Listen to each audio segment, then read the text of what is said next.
What's up, everybody? Welcome back to the Real Estate Reserve podcast. I'm Jason Bellin from Hard Money Bankers, co-host Ian Horowitz from Equity Warehouse. Thanks for tuning in. If this is your first time viewing or listening to our podcast, welcome. We certainly appreciate it. We'll make sure we'll keep this entertaining and informational for you so you can have a lot of fun with us over the next 25 or 30 minutes. If you are a regular viewer, listener, watcher, follower, thanks so much for all the support. We certainly appreciate it. Before we introduce our guest, I was looking at some of the show notes from earlier, and I want to point out one thing that I really, really enjoyed reading that he put down. It was, what's one thing that you want to leave with your audience is it's never stop taking action. And I really appreciate that. I know Ian does as well. It's some things we talk about all the time where a lot of real estate investors and business owners, quote unquote, think that they've made it. And then they kind of just stop or they take their foot off the gas. And then years later, they realize that was a big mistake. So never stop taking action. I think that's a very good takeaway here. Yeah, no, it's fitting because that was our morning conversation, guys. We started this podcast because we talk to each other every day and said, hey, let's just have a podcast and talk about it out front. But we still talk to each other almost every day. And literally that was the topic of conversation this morning. So it's super fitting. Guys, before we bring John in, if you get any value out of this, something resonates with you, instead of leaving us a 5-star review, sharing it, that's a better compliment that you could leave us with. Share the wealth, let other people know. I just want to preface our guest today, John Chapman. I'm super excited. I was actually surprised when he reached out and said, hey, I want to hop on your podcast. And I said, hell yeah, dude, let's do it. Because he doesn't do these very often. And I think a lot of people are going to get a lot of value from John. So enough about us. And let's just bring John in. John, how are you? Hey, I'm doing great. Thanks for having me on. I listen to you guys all the time. So it's really an honor being on your podcast. Hell yeah. Well, we're honored to have you because I know you've only really done like 1 or 2 other podcasts. So I think we might be in that special group of people that you've decided to come on. So we're excited for this. I guess, John, just give us a little background where you're from and what are you up to? Sure. Well, I'm currently live in Dallas, Texas. I've been here almost 20 years. I was a lawyer for 18 years. And I've been in real estate for 16 years now.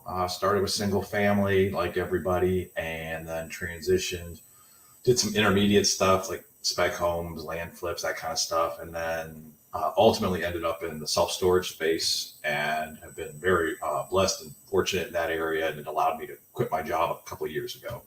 So now I'm just a full-time real estate investor. Yeah, hell yeah. Well, welcome to the club. We were also honored to watch you almost quit your job at one of the events. So that was fun to witness because you were like me and you were just teetering like, yo, should I leave? Should I not leave? Obviously, you probably presumably had some better golden handcuffs than I did of why you should stick around. But what got you started in real estate? Like, what was it? Like, did you always know that you wanted to get out of the corporate thing, or were you just doing it as ancillary income, something to play around with? I know lawyers like to dabble in stuff. Like, what's that look like? Like, how'd you end up in real estate? So I'm probably a cautionary tale in being overeducated.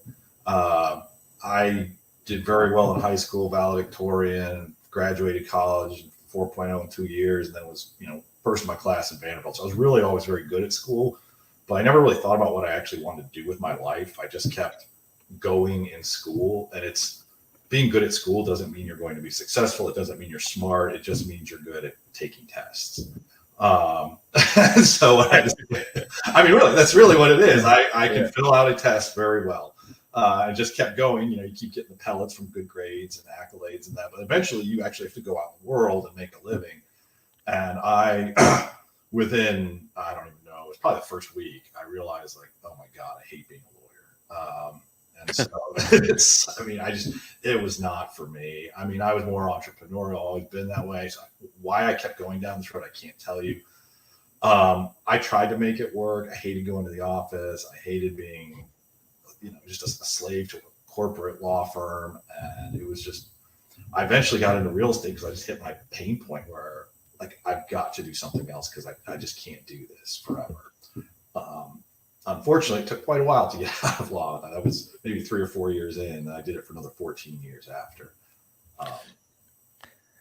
When you finally kind of got out of law and into quote unquote real estate full time, did you have any properties at that time? And were those properties the income supplementing your, attorney income? Or was it kind of like, I'm out, I'll figure it out? Yeah. So I started in 08 and I built up a pretty sizable single family rental portfolio, about 35, 40, but it wasn't cash flowing really well. And then I had the joy of getting divorced, which of course knocked me back way financially, but was also, I've said this, I think on John's podcast, it was probably one of the best things that ever happened to me just from a financial perspective, because it really lit that fire in me again. And it also gave me the perspective that I can lose almost everything and still rebuild. And I think I've been kind of stuck prior to that. When I quit, to get back to your question, I had a pretty decent storage portfolio going. I'd been very lucky. I jumped in before the market really took off. And so I was able to secure some pretty, to benefit of hindsight, pretty great deals. It didn't fully cover my expenses, but I knew I didn't want to go out and have to, I could see the trajectory. It was going to cover my expenses. And I just also didn't want another job or have to be actively pursuing real estate income. I wanted pretty close to self-sufficient. Yeah, that makes sense. I mean, so you go from single family, and why don't we hit on some of that? Like, lawyers are probably cautious by nature, right? I'm sure Jason's got a personality type allocated to lawyers or accountants, right? Like that's just the nature of the beast. Correct. What did that first deal look like? The very first piece of property you ever bought, what did that look like? And like, what were your mental hurdles of trying to get that done? Oh, it was terrifying. I was literally surrounded by people who are so risk averse, that like even putting money in their 401k was like, that was the most you could ever do. So I didn't have any money. So I was also using credit cards to buy them because despite I had tons of debt. I overbought on my first house. I mean, there was just every mistake you could make wrong as a young professional I made. So I had no money. Everybody's telling me it was a stupid idea. It was 08. The market had crashed. But I just said, screw it. And I went out and bought a house in what I perceived to be a decent area, a very good area actually, and bought it. I did all the work myself. The lawyer, I was like on the weekends like painting house. I mean, it was so stupid. It was the benefit of hindsight. Everybody does it, but I remember when I closed on that house that first night, I could hardly sleep. I'm like, oh my God, if I ruined my family, am I going to send us into bankruptcy by buying one stupid rental house? I mean, that's how much of a mental hurdle I had, right? But it gets easier. I mean, it's just that first step's always the hardest, right? I mean, to really, I think you have that too. You're surrounded by people when you're working, surrounded by people who are just, no, that's dumb. This was also before Bigger Pockets really took off. And so like, it was really like, you read some books, you talk to some landlords, you were kind of on your own. It wasn't. Yeah, exactly. I mean, there's so much more education out there today than there was back in the day. And all of the, niches, I guess, that the three of us are in. I mean, they didn't have education. They didn't have any of that stuff back in the day. They didn't have YouTube back in the day to do some of that stuff. I mean, we're fortunate that, back in the day, it was like, hey, you get a cassette tape from, Carlton Sheets or something. And hey, here's your game plan, your study plan. Also, there's a lot less barrier to entry to get in there as well. So like it made it a little bit easier. Was your original game plan to, operate these buildings, these properties yourself? Or was it always kind of like, hey, I want to, like, do I want to grow this? And like, do I want to start this, buy real estate and kind of just be the owner operator on these things? I'm going to renovate my house. You said you were painting, you wanted to paint the first one yourself. Were you doing all that kind of just one man kind of operator? And was that the game plan? Or was it more like, hey, if I'm going to do this, I'm going to go all in and I'm going to, really blow this thing up? I think when I started, it was much more measured. I think it was more along the lines of I'll buy one house a year and then I'll have 10 houses in 10 years. And I think even at the time, my reasoning was also, well, I don't even have to make great returns. If I just make, 8% instead of 4%, then I need half the money to retire, under that 4% withdrawal rule, like typical retirement advice is, whatever you have investable plan on, if you can live on 4% of it, you're fine. Well, if you can generate 8%, you only need half that amount. And so I think it was very rudimentary. It was very unfocused. It was just go do something. Like I didn't care. I just had to just go start building. And then I found it once you get in there, I think this is true for a lot of people. A lot of people start smaller and then they get in there and realize, wow, I can do more of this. And so that's kind of how it started. And so I think I bought a second house within 3 months and then took a little time off. And then I just, I accelerated, and then, pivoted when the markets changed. And, but yeah, when I started, I did not have any grand vision. It was more just like maybe build a retirement account. I think that's a good point, because that's how it started for Dan and I. It was the same thing. It was like, yo, dude, if we could just do one house and whatever, if I lose it, screw it. If I do go bankrupt, screw it. Right? Like we were at a different point in our lives at that point that it was like, whatever. At least we tried. And yeah, maybe it is just one house a year, and we can have 10 houses by the time we retire. Then it turns into something, because it's not that complicated. And I think there's this hurdle, and maybe it's just the price point. I don't know, Jason, maybe you know more as a lender, but like maybe it's just the price point. People are like, oh man, 200 grand. A lot of people don't have 200 grand or 400 grand or 100 grand, whatever you're buying, they just don't have it and they leverage it. And then they're like, oh my God, I'm going to lose it all, versus just saying, all right, man, it's a liability, but we need it to produce income. And I think you're right. You don't know until you go and do it is the only way you'll ever learn. So. Yeah, I think a lot of people just don't believe in themselves enough either. I mean, with the benefit of hindsight, of course, you and I, Jason, can figure these businesses out. They're not rocket science. It's, everybody. There are other successful people whose paths we're just following in. But for me, anyways, I didn't have that belief, I think, until I really started seeing the success. And the other thing I always tell people is like, wasn't it risky? I'm like, well, the riskiest thing was doing nothing, because I know what was going to happen if I did nothing. I was just going to be stuck in this miserable career for the rest of my life. So, yeah.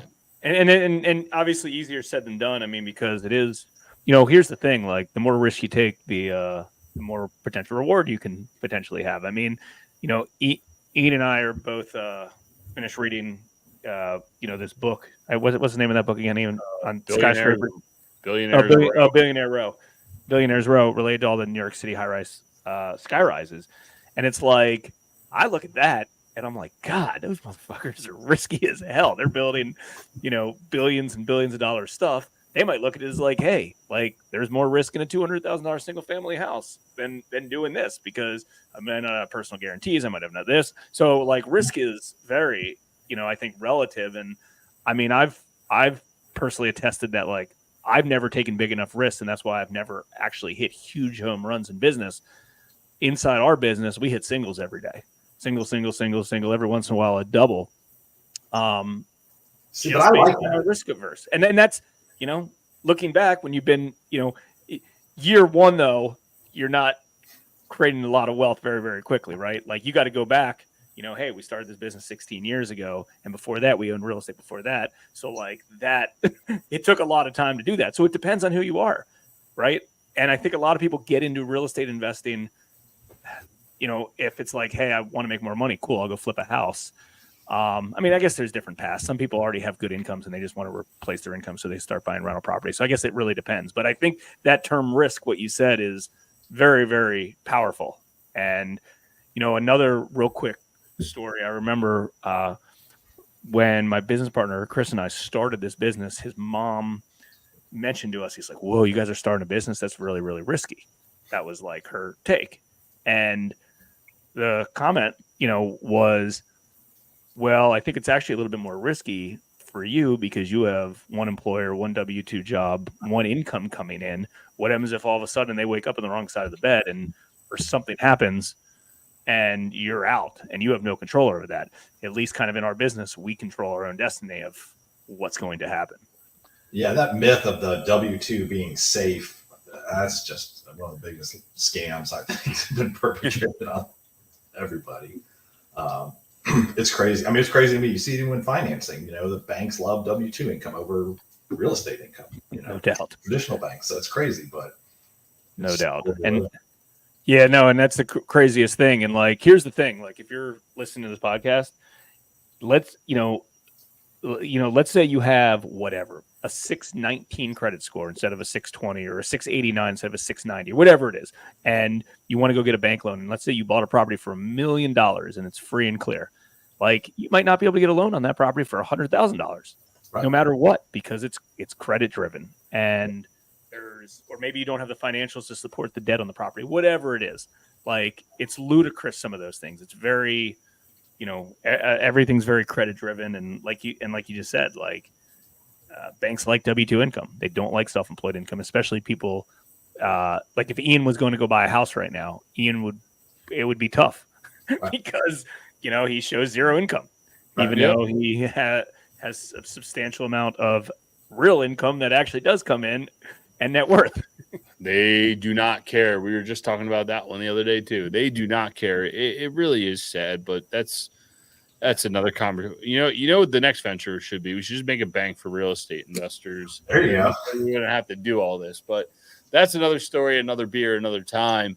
So you start building this portfolio. You end up 20, 30 houses. You're kind of grinding through. I know you said that you did some like spec home type stuff. Now Dallas Fort Worth, you guys are in your own country down there, so correct. Congratulations. But how did you? I mean, well, let's take a pit stop on the spec home builds. Why'd you end up doing that, and why'd you kind of get out of doing that? I got into it mainly because after my divorce, I would try anything. I was bound and determined to break out of single families. So I was trying transitional housing. I was trying spec homes. Spec homes are hilarious because we made very little money, and ended up with a massive IRS bill that I'm still dealing with that I had nothing to do. It was kind of a cautionary tale on partnerships. But it turned out overall really good from an educational standpoint, in that I learned all about construction, and that it was really a necessary step I see in my journey, even though I'm probably going to lose money in the long run from it. I learned how to buy land. I contacted owners. I learned all about building houses. And so I learned a lot about bookkeeping, which helped me a lot with storage as well. So when I eventually transitioned into storage, I had enough construction experience that it gave me the confidence to pursue expansion opportunities that presented themselves. So I think it's, frankly, my takeaway is I would not want to build a business around building spec homes in Texas. I think it's risky, but I wouldn't call myself an expert. I think we only did 10 or something. Yeah. Well, I mean, you did it though. And that's, I think you hit the nail on the head and you took your learning lesson. So how do you go from that bad experience to stumbling on storage? Storage. Yeah. How'd that happen? It was COVID, and I was building like 3 crappy duplexes in the hood in Fort Worth. And I was stuck in my house. I'm like, what the hell am I doing? Like, their costs are going over the city's. I'm just like, this is idiotic. I'm not doing this. I'd storage for a little while, and then I followed Mike when he was on Bigger Pockets, and ended up just reaching out to Mike Wagner's group and joining that. I was just like, I have to do something, blow this all up, and try something new. And so I ended up selling those duplexes to the builder who was building them, and just jumped, both feet into the deep end with storage. And that was the first time I'd ever paid for education or paid to join a group. And lesson I would take away, you're going to pay for your education. You go solo like I did for 15 years. I paid for that education time and time again through mistakes. And I kind of wish I just probably got involved with groups like that, paid the fee or whatever it's associated. Yeah, you're still paying for that education. I'm still paying for it. I'm still dealing with the IRS. I didn't have anything to do with it. So, yeah. But I'm still paying for it. It would have been cheaper. Probably join a mastermind earlier, which I wish I had done. Yeah, no, that makes sense. So what attracted you to? I know. Look, our boy Wagner. The most passive thing about storage is getting him to everyone to pay him, right? But like, what attracted you to storage? And Mike, I love you. What attracted you to storage? Yeah. What attracted you to storage? What was the benefits? Why did you feel like it's something that could fit into your book of business to be like, all right, this is something I want to chase down? Several things. One, it's really simple. The structures are very basic. It's just non-climate, just steel and a slab. You don't even have to have water, at these facilities. And so so just the nature of the property was just really simple to run and look at. I could understand it, wrap my arms around it. But more importantly, from my perspective, I found or perceived or concluded that the storage income was just so much more stable and predictable than single family income. I don't know how it is with you guys, but here in Texas, I mean, make ready costs going through the roof. You buy these houses and, if you're leveraged in the long enough timeline, you're 7 years, you're going to have to do $20,000 or $30,000 make ready. It wipes out your cash flow. Unless you're deleveraged or super high rents to value. It's just I said this, I think, on John's podcast. On a long enough timeline, the survival rate for everyone goes to zero. Little Fight Club reference there. It was unpredictable. You have a good year, bad year. So storage, in my experience, even with the slowdown in the market that we've seen, has still been very predictable and very stable. That's good. That's good input on owning residential rental properties. I think that's important that a lot of people don't fully get just because they haven't been in the game long enough. They haven't seen that. They haven't seen that do that. And obviously, if you have, you're aggressively paying off your first mortgage, or if you're buying in cash, it's a little bit different situation. But they forget to take some of those, capital improvements expenses back into consideration. And that's when we learned as well, when we were like year 7-ish. Year 8, year 9, year 10, where all of a sudden I'm like, I gotta freaking renovate all these damn things. Right, it's 30 grand. You're right back to where you started, and you look at your cash flow. Every time I hear a new investor, I bought a house, I'm making $500 or $600 a month off it. I'm gonna do this like 10 more times. I'm like, call me in 5 to 7 years. Exactly. Yep. And I mean, there's a lot of local investors that Ian and I know that on the surface look like they're absolutely killing it on some of these things. And it's like, you're right on the cusp of having to re-renovate all 50 of these units. Right. Oh, it's great. And you're going right back down, which is okay, which isn't the end of the world. Like, as long as it's, allocate the right way, it's fine. And obviously appreciation has helped a lot of people over the years. So, you kind of, that's been more than an added bonus, but like, keep in mind, markets don't always go up. Right. I mean, honestly, I could say with my single families, if we hadn't had such a surge in the markets, I don't know if I would have made much money on them. I mean, that's too. Same thing. Appreciation really bailed me out. I mean, us too. Same thing. Yeah. Well, and the fact that Dallas was super attractive post-COVID, right? Like, you start selling them then. I mean, you hit a gold mine. So with the storage, like, did you go out of state? Did you stay local? Like, what did you do? How did you find your first storage deal? So I made a decision early on. I know a lot of people, yourself included, tend to go out of state. I was fortunate, I think, just to be in Texas and Dallas. And so I think I had a lot more closer opportunities than a lot of people, for example, in the Northeast. So I didn't want to get on a plane. I was trying to simplify my life. So if I had to get on a plane to go see it, it was out. So I try to stay within 2 to 3 hours of where I live. I kind of follow the Mike Wagner model of focusing on, tertiary markets. And the first one I bought was, I think, 3 or 4 months after I started. It was a Marcus and Millichap deal. It was the only one I've ever bought that was listed. And it was 10,000 square feet with a little bit of land for expansion. I think I paid $20 a foot for it, which was insanely great. Didn't know it at the time. And that got me started. I mean, and then I just started marketing to everyone in the area, and picked up more deals that way, just simple letters. And so it just took off, particularly once I did that first deal in storage. Yeah. No, I mean, hindsight for everything that we all buy is 2020. Saying, "Damn, I should have bought it all then. What was wrong with me?" But I mean, dude, that $20 a foot deal, like, you can't find them right now. What's your thought on the market right now? Are you bullish? Where are we at in the market? I'm really cautious. So I still will. So I pursue less of an acquisition, more of an expansion strategy the last few years. But I'll be honest, even that has kind of slowed down. Some of the stuff I built last year has been slow to lease up. I think the market's, I mean, I think we're all seeing it. The market is pretty flat right now. I'm looking at lots of operating memoranda. I'm looking at deals every day. And really what I see is trajectory of flat occupancy for the last 6 to 9 months. And I see revenue going down because they're swapping, even if you're, flat occupancy, you're swapping out higher rent legacy tenants for lower rent market tenants. Yep.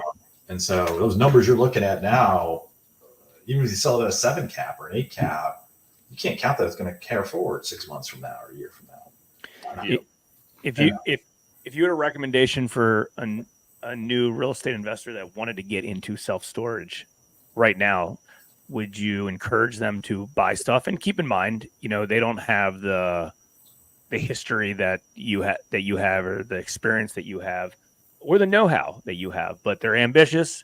They've got some money to work with, and they're anxious to get into a deal.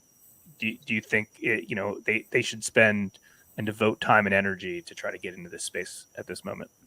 Yeah, I mean, I think you can look at any commercial real estate space at any time and say, oh, it's never a good time to invest in that. But I think there's always deals in every space. I think you're going to have to work harder than I did to find a really good deal.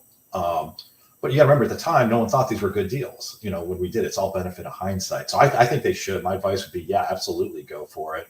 I would be cautious about a strategy. I know this strategy was, used to be a few years ago, go find a mom and pop out in the middle of nowhere, throw a website up, and your doors will, open, and everyone will flock to you in 6 months. And I think, yeah, that's how it worked. It was true. It worked. I think strategies that require significant lease up, unless you've got some angle, I think it's a lot riskier. I think you just need a longer timeline, like 2 to 3 years, as opposed to 6 months. To lease up these facilities. That's just what I'm seeing. I mean, even the big boys. I mean, I shouldn't say the big boys, but the mid-sized regional players. They're all. Look at some of their OMs that they're trying to sell.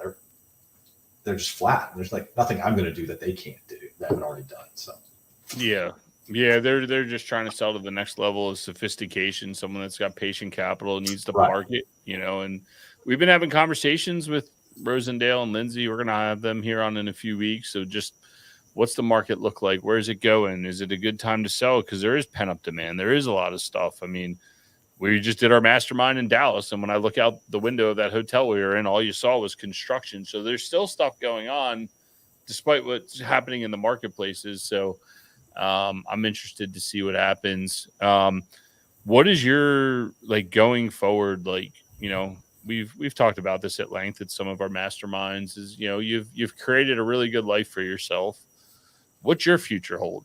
And I get to do it instead of in front of 20 people. Now we get to ask all of, the whole thousands of our audience, tens of thousands of people get to see this. What's your future hold? What are you working on? What do you want to work on over the next few years? Obviously I still do want to keep growing the portfolio.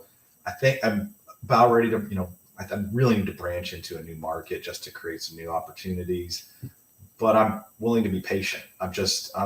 I'm pretty rigid about what I'll pay on a basis, because you can fix almost anything, but you can't fix a bad basis. So you pay too much, and you're not. I'm also learning, even from my recent expansion last year, bigger isn't always better. I've kind of lost the ego, I think, for more square footage or bigger portfolio, because at the end of the day, it just matters what are you bringing home. And the bigger doesn't always equal better. I know guys a lot more that are making less, so.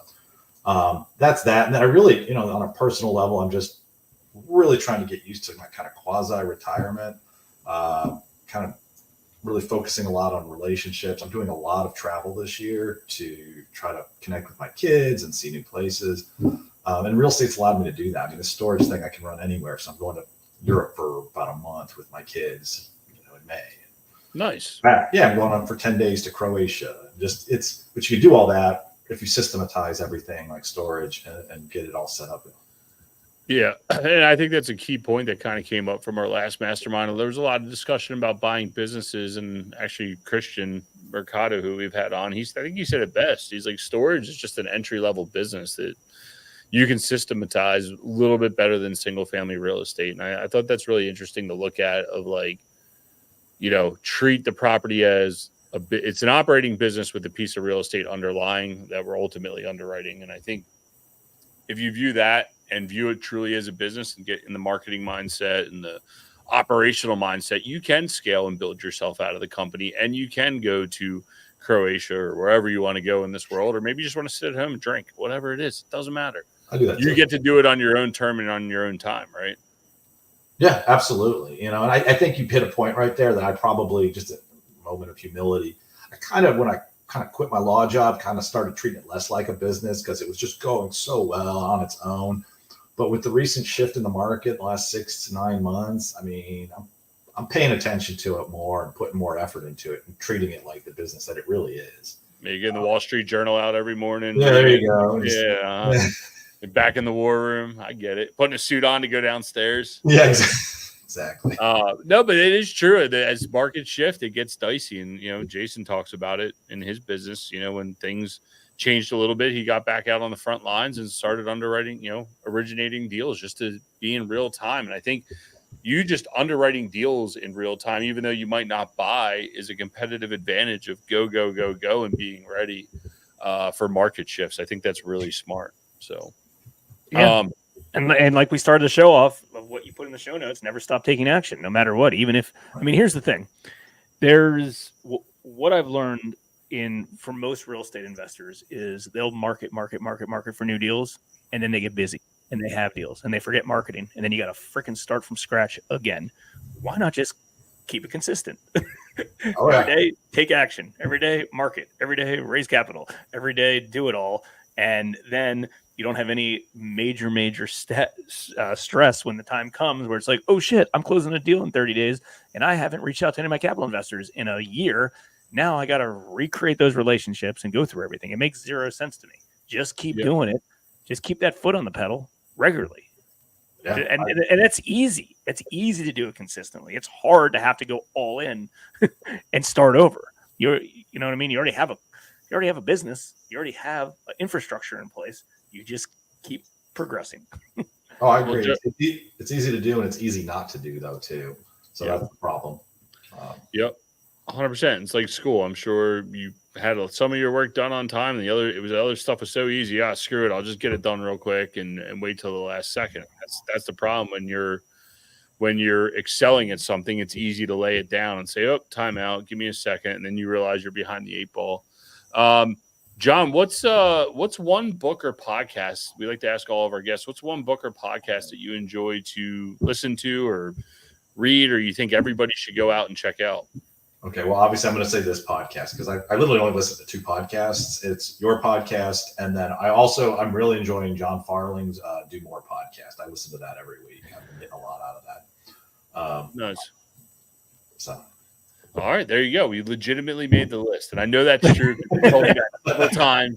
Thank you for the shameless plug. I love it. You're welcome. I do listen to you guys, so it's true. Appreciate it.